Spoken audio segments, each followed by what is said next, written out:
And now, here's your host of Shaping Success, Wes Tankersley.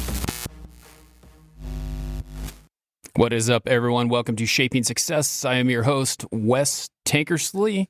Thank you for tuning in. If you are seeing this on the live show, please do a watch party. If you're listening to this on the podcast, please like, share, and review. Help me to grow the show. This is episode 77. My guest is Curtis Jackson, also known as DJ Curveball. Curtis is a podcaster as well as a DJ. So let's dive into Curveball's story. Thank you for being here, Curtis. Thank you for having me, Wes. I was on your podcast a couple weeks ago, and your story just kind of makes me really motivated. So I wanted to share that with my guest, kind of get that out there. Can you tell us a little bit about yourself? Yes, I'm originally from Louisiana. Right now I'm living in Junction City, Kansas. I have been totally blind since birth due to congenital glaucoma. They tried 3 cornea transplants, but they all failed. I graduated from public high school, DeRidder High School, from the town I'm from, DeRidder, Louisiana. I went to Louisiana Tech for a little while. I went to the Louisiana Center, which is the blind training center in Ruston, Louisiana, where you learn different blindness skills so that you can live your life and be successful. Things such as cane travel, cooking, braille, how to keep your house up, everything that you need to be successful as a blind person. I moved to Kansas in the year 2004, working at a company called Envision, which is a manufacturing company that hires blind people. And I did assistive technology for a while, for about 10 years, which is where you teach people with disabilities different technologies. Right now, I work as a cashier stocker at Fort Riley Army Base, still at Envision, the retail side. And last year, I went to the Academy of Radio and TV Broadcasting in Huntington. Graduated from there with academic excellence. I'm an internet radio DJ for Blind Cafe Radio as well as G-Spin Radio. I do several shows. And 4 months ago, I started my podcast, the Living the Dream podcast with Curveball, where I interview guests that motivate and inspire. And I have 2 kids, my son, Daniel, my daughter, Kiara. They're 8 and 4. My son has autism, so I feel like I can kind of help him because I know what it's like to have a disability. Yeah, and I love the fact that, it's nice to know that my next question was going to be, how long have you been blind? And you pretty much defined that for us. It's been since birth. So you've learned how to deal with that all the way through life. How do you think that would be different from someone who possibly went blind at an age where they had sight before and then all of a sudden it's gone? I have a friend that got shot when he was 25. So he saw all the way up to age 25. There are several conditions that can make a person go blind later in life. It is a little difficult for them because they are used to seeing and now all of a sudden that can be taken away from them, whether it be gradually or all of a sudden. So it'll definitely take an adjustment because I've been doing all these skills all my life, but somebody who might go blind at age 25, they might have to learn these skills, right in the middle of life, and all of a sudden that's taken from them. So it's different from a mental aspect as well as a skill aspect. So you mentioned that you help teach people to deal with this and be able to function in society. Was it easier with a person who had been blind from birth versus someone who was, blind at a later age? Yeah, to me, it can be easier dealing with a person that's blind since birth because the person that might be blind later in life, they're still missing their vision and just having a hard time adjusting. And you're trying to get them to kind of understand or get it straight in their head that now it's a new reality. So they have to focus on that. But I mean, it's difficult. I can't say that I understand because I've been blind since birth. So this is my life. And what I love about it is that you never let that hold you back. Can you talk about kind of your childhood and how you dealt with that going through and just adjusting to everything from the get-go? Yeah, I mean, my mom did the best she could. We had a blended family. my stepdad and his kids, they were all sighted. So I was pretty much the only blind person. I think that there was one other blind person, but he was older than me. So I went through basically public school, and the teachers did the best they could to teach. And then eventually I ended up getting a teacher for the visually impaired that would transcribe my assignments. But I mean, I played football, basketball, baseball, soccer. My brothers and sisters did not let me use any excuses, and it was just my life. I mean, I wish I would have had those real strong blindness skills that the Louisiana Center and the National Federation for the Blind Centers give you. Wish I would have had them at that age, because I would run into things a lot. I wasn't that great with cane travel, but hey, I survived. I'm still here. I've had more stitches than a crochet doll, but I mean, I'm still here. That's great. The persistence. I just love it. I love the fact that you, no matter what, you just had that positive outlook. Was there ever a time where you did have any negative thoughts about it, or was it always just looking for the positive?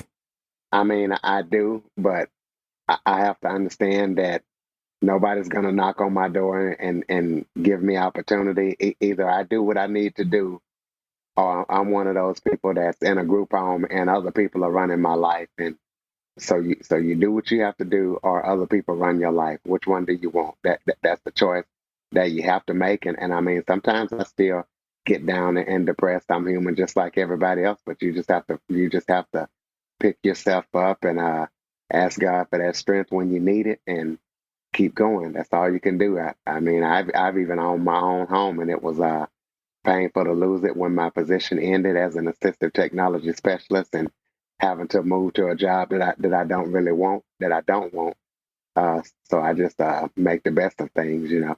That's a great outlook. It's awesome that you just keep pushing through and are persistent, because I think that even people who have sight, or who have everything, a perfect situation, a lot of times they find excuses, just like you said, and there's no real excuse for it. So your name is DJ Curveball. Can you tell us a little bit where you got that from? Were you a baseball fan?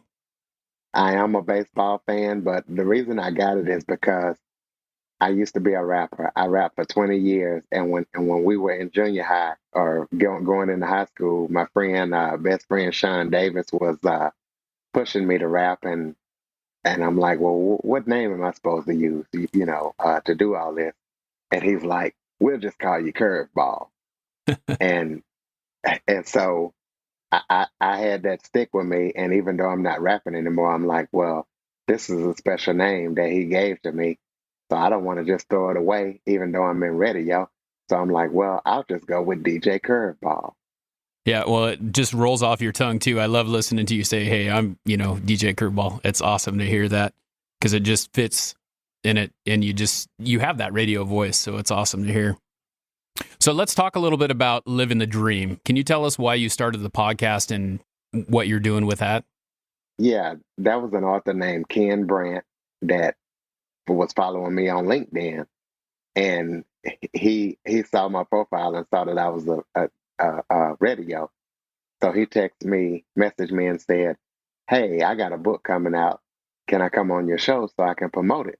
I'm Ken Brandt. I'm in Australia.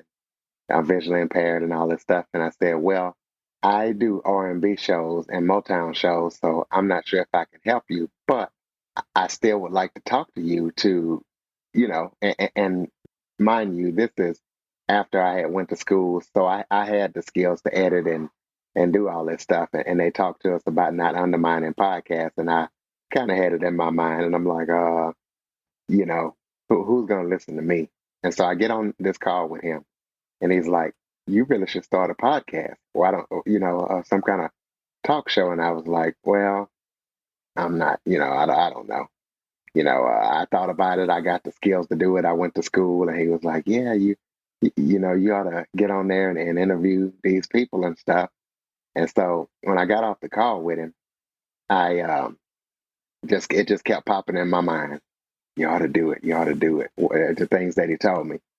And so finally I said, well, God, if you really want me to do this, just let me know. And it just kept being on my mind. And, almost like voices in my head saying, go get an intro, go get an outro, and do your show.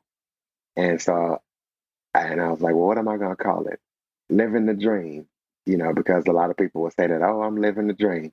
But I didn't want to call it Living the Dream with Curtis Jackson because some of you might know, but 50 Cent, who is a rapper, has that name. And I'm like, well, his name will probably pop up. So, hey, Living the Dream with Curveball podcast. Because when I did this, I didn't realize that other people had the same name. And you type it in, and all these podcasts pop up. And so I went and got the intro and got the outro. And Ken Brandt was my first guest. And I didn't even know it was going to take off.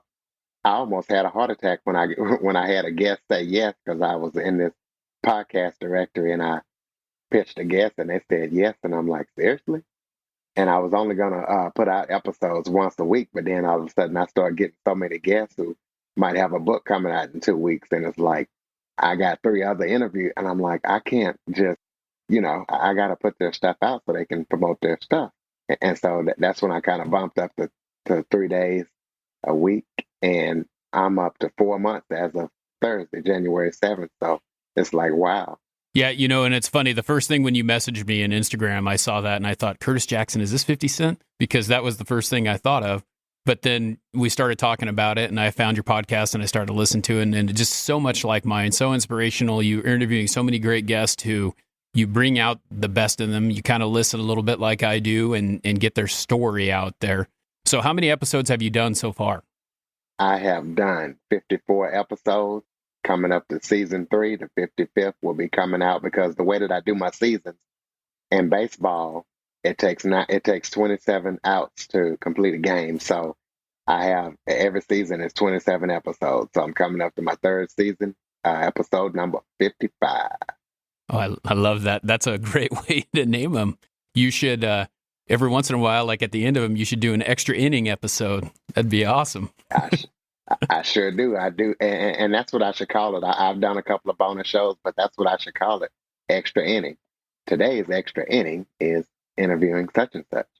Yeah. Yeah, that's a good idea. That's awesome.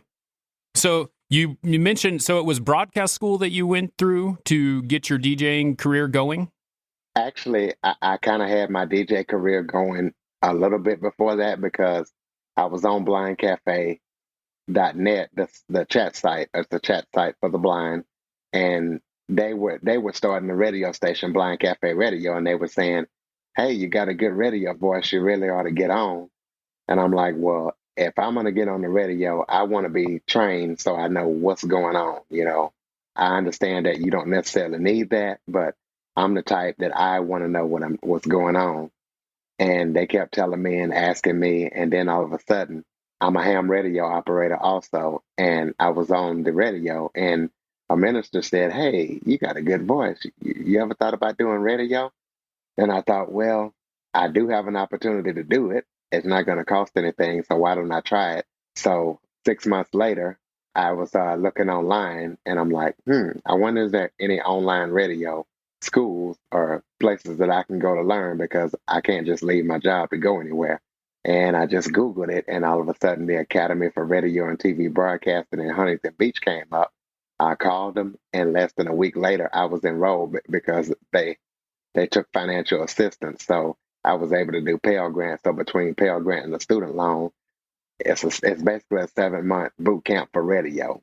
And so I did that. And then I actually interviewed the director of the program, co-founder Tom King, about the program. And there I am. And so now I feel like that really helped me, because I understand everything that's going on and what you have to do and what goes on behind the scene. And that's what I wanted.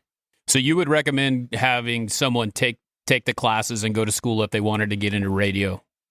I would, because it's going to let you know what's going on. It might not give you everything, but because if you want to delve into a specific course or topic, then, you'll have to branch off and do that. But it'll at least give you the basics unless you can get it somewhere else. I mean, I guess maybe you could do it through YouTube, but I would definitely recommend it if a person could afford it and do it. And what are the kind of skills that they taught you how to do in the school? They taught everything as if I was just walking in off the street. And once they were working with me, they were like, wow, you're not just off the street. You got experience, don't you? And I'm like, yeah, I got 3 radio shows right now. So they taught anything from editing to podcast interviewing, and they would actually make you do this stuff. They would make you read the news first. They would give you a script that you needed to read. Then you had to write the news. Okay, we need 3 stories a minute long. So you need to time it out and you need to write it and still get us the details from your local market. They made us do traffic. They made us do weather. You had to commit 24 hours a week, 6 hours to news, 6 hours to traffic, 6 hours to producing a live on air show to where you actually had to do your ad checks. For example, welcome to KBCH Radio. I'm DJ Curveball. We are at the top of the hour. It is now 12 o'clock and the traffic is clear on the road. Here is Justin Bieber. You know, like you're doing a radio show. Right. And then you would do that, do a couple of seconds of his song, and you would come back, do an artist bit, give some information. This next song peaked at number 10 on the Billboard Hot 100 2 weeks ago. Here is 50 Cent, you know. So you're doing all this stuff, and you have to turn it in to your instructor. And every Friday, you'll meet with your personal instructor, and they will go through your stuff and listen to it and go through your written assignments that you have to listen to a radio station and tell them, answer the questions that they want. And they will critique you and tell you what you need to do if you're satisfactory or not. And then at the end, you have to do a whole air check, almost like you're applying for a job at a radio station. They'll tell you what needs to be in it, and you have to do it, and you'll get points taken off if you don't follow it. And then they also make you do an assignment at the end as if you're going to start your own radio station. What's going to be the format? How many hours are you going to play this type of music? How many songs? You know, all this stuff. So it's basically anything that you need to do radio. If you don't know what you need to know after that 7-month boot camp, having to put a lot of commitment in and go to vocal coaching class and lecture class twice a week, then you wasn't paying attention. That's one of the things about doing anything is it always takes doing it, you know, and I listened to my podcast from the beginning of, you know, this is episode 77 all the way back to the first one. And it's just changed so much. And I think that that's awesome that they force you to kind of hone your skills and continue to make you learn how to do that. I think that's one of those things that just really helps you to be better at what you're doing. And the only way to do it is to do it. And the thing about these people, these aren't people off the street. These are people, like one instructor works on the morning show with Ryan Seacrest. Another instructor says, hey, I'm going to have to let you guys go a little early because our night shift guy isn't going to be in tonight. So I have to go in overnight and do the traffic and weather on this station. You guys can listen to me. And I tune in, and it's this guy's voice. These are people that, hey, after I do this, I got to go to the television station because they had a radio side and a TV side. So these weren't just people that they hired that just read books and now they're telling you. These are actually people in the number 2 market in the country that are actually working. Oh, I'm Big Boy's producer, or I used to work with Big Boy, a big talk show host out there. So these are actually people that are doing this stuff. Yeah. And that's the thing. It's getting that, and they're sharing that with you and helping you to be better at what you're doing. So what's on the horizon here? You've got a podcast, you DJ some radio shows. What do you see in the future? You don't strike me as a person who's going to be complacent with just doing what you're doing now. No, I'm actually in the hunt right now to find clients because I want to do podcast editing and producing. So I actually edit, I'm not getting paid for it, but I edit the radio station's podcast, the Blind Cafe Radio, Naked DJ's podcast, to give me some practice. They asked me to do it, but I'm actually trying to find paid clients. I'm trying to make my podcast stronger along with my editing and producing company. I'm trying to make my podcast much stronger, get as many powerful guests as I can to motivate and inspire and to help others, because sometimes we need that word of encouragement. I wouldn't have started this podcast or even be on this show if I didn't have that word of encouragement 5 months ago from Ken Brandt. So I want to keep growing that podcast and keep growing the listeners, try to monetize, hopefully maybe find some type of paid spot on internet radio. I know it's tough, but we'll see what happens. Keep growing my listeners, followers, my brand, and hopefully can get some clients. And build that up to where I can leave my full-time job and actually work from home and be editing and doing what I really love to do. Yeah, and you can't live that dream without trying, right? You can do it from just sitting That's in the right. dugout. Yeah. No, I want to get out the dugout and get out the bullpen. I'm already warmed up. I did my warm-up pitching. Now I'm going to get in the game and try to, do what I got to do. Well, hey, I've got one more question here for you. Before I get to that, I got to read a sponsor here, and then we'll get to that last question. Today's last question sponsor is PodSpout. It's the only app that you will need to promote your podcast. Go to podspout.com to get your free account. If you want to get a paid one, use code SUCCESS to get 10% off any paid account. If you want to see what that looks like, go ahead and go to my Instagram account at wes.tankersley. Check out the link in my bio. It's a great landing page. Well, Curveball, it's been great having you on here. And we talked a little bit on your show about my last question, and you actually asked me that last question. So I'm going to hit you with it this time. The show is called Shaping Success. And the last question is, how do you shape your success? How do you define success? I basically define success. Success is not about how much money you have, because you might have people that have a lot of money, but they're empty. They're unhappy. Actually, a lot of them are. But success is, what do you want to do? Are you happy? Are you content? Are you at peace? If you want to have a relationship with Jesus, do you feel like you're where you need to be in that relationship? Or are you content with the walk with him that you're having? Oh, you might work at McDonald's flipping hamburgers, but you could be the happiest person in the building because you're at peace and you're doing what you want to do. You might be flipping burgers, but you're the best at it and you're trying to do what you need to do to work up. Or you might be digging ditches, but you're still happy and you think, well, why would somebody want to do that?